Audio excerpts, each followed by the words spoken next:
وبنكتشف ان هي مراته.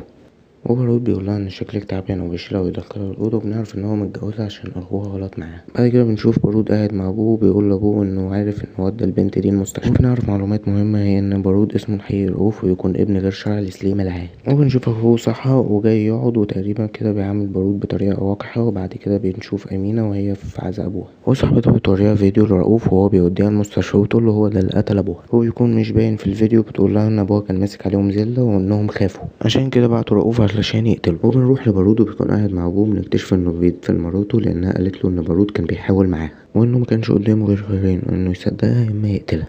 وبيقول له انه حاسس انه هيموت وان اذا كتب كل حاجه لفارس هيكون اذاه، وانه مش هينفع يسيب كل حاجه الا لاخوه الكبير. وبيقول له ايه احساسك دلوقتي ان الحاجه اللي انت عايزها طول عمرك بتلحقك. وبيقول له قبل ما تفرح انه ابنه لازم ما يكونش عنده نقطه ضعف واحده، وانه عايزه يقتل امينه لانها بدات تعرف عنهم حاجات. وبنشوف